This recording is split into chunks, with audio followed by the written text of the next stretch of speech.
في القلب مشاعر أخفيها قد أشرقت الشمس عليها عن خطط لم أعبأ فيها ستكون بأيامي فرقا فحياتي قبل الحلقات تيه بضياع بشتاتي.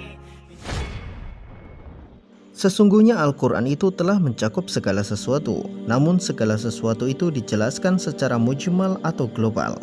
Maka dari itu Al-Quran harus ditafsirkan dengan jalur yang benar supaya makna yang terkandung di dalamnya dapat dipelajari dan diambil hikmah, serta menjadi pelajaran bagi orang-orang yang berfikir.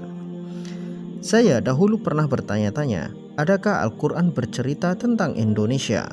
Mungkinkah tanah yang begitu subur hingga dijuluki tanah surga bisa luput dari Al-Quran? Namun pertanyaan-pertanyaan itu perlahan terjawab setelah saya mendalami setiap ayat-ayat di dalam Al-Quran. Misalkan ketika Allah Subhanahu wa Ta'ala memberikan gambaran tentang surga, maka yang ada dalam benak saya, surga dalam Al-Quran akan benar-benar bisa difahami jika seseorang pernah ke Indonesia.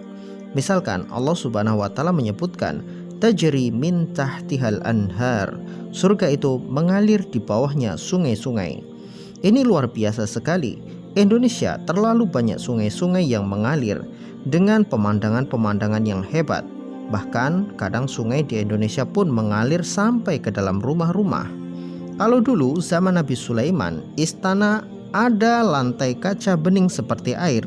Di Indonesia ada lantai yang benar-benar air, terutama ketika kali Ciliwung meluap. Masya Allah, inilah surga yang ada di Indonesia.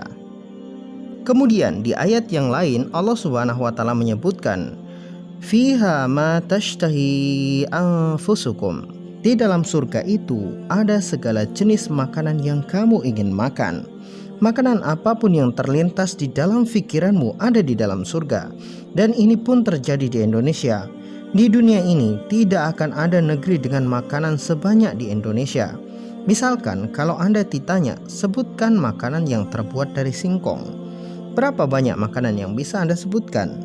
Ya, Anda bisa menyebut singkong rebus, singkong goreng, singkong keju, singkong bakar, ada getuk, oyek, tiwul, gatot, combro, tape singkong, peyem, dan lain sebagainya. Itu baru singkong, belum yang lain. Kalau Anda hidup di Amerika, mungkin Anda hanya kenal hotdog dan burger saja. Anda tidak akan pernah bertemu dengan oncom goreng. Ya, bersyukurlah Anda lahir di Indonesia dan besar di Indonesia. Terlebih lagi Anda seorang Muslim. Itu adalah anugerah terbesar yang Allah berikan kepada Anda.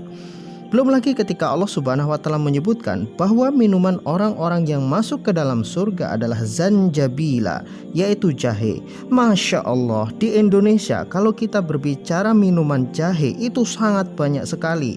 Ada wedang jahe, ada bandrek, ada sekuteng, ada wedang ronde, ada jahe susu, dan lain sebagainya. Ini semua tidak ada di Arab, adanya di Indonesia. Jadi saya mengambil sebuah kesimpulan bahwa sebenarnya Allah Subhanahu wa Ta'ala menggambarkan surga itu sebenarnya Allah sedang menggambarkan keindahan di Indonesia sebagai miniatur surga. Ingin melihat contoh surga, maka lihatlah Indonesia.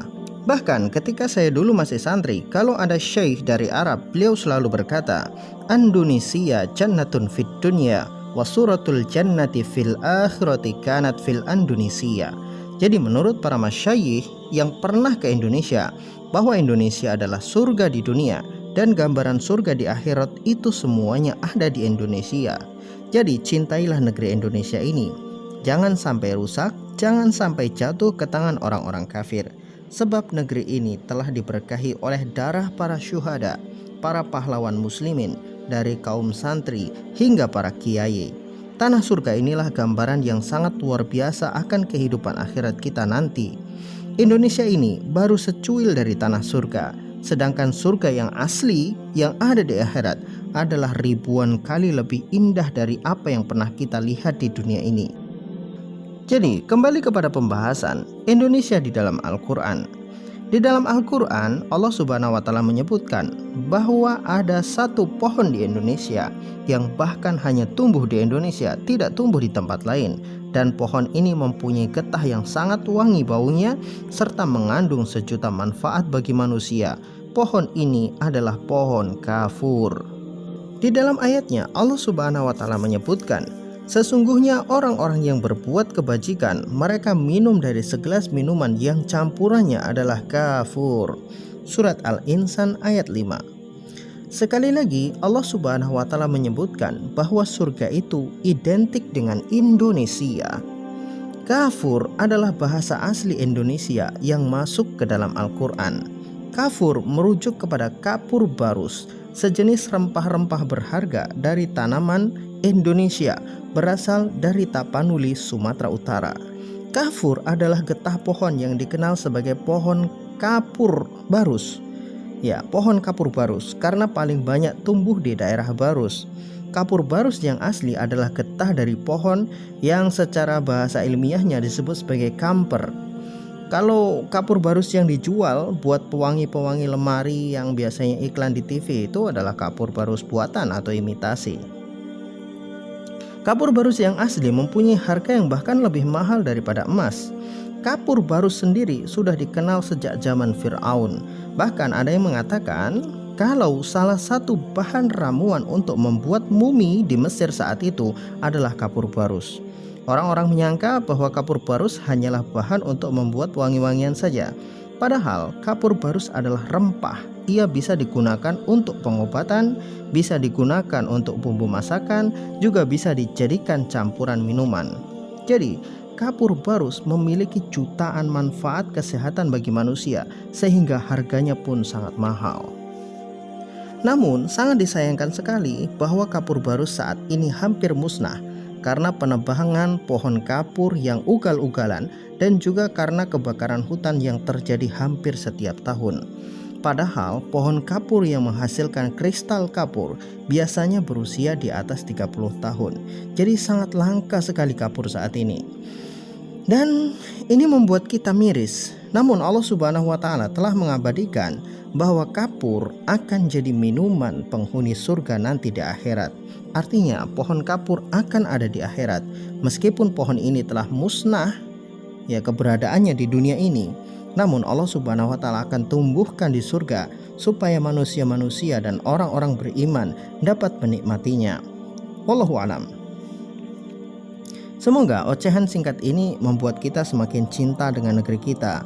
Memang benar, Indonesia, negeri kita, tidak disebutkan namanya secara spesifik di dalam Al-Quran Indonesia.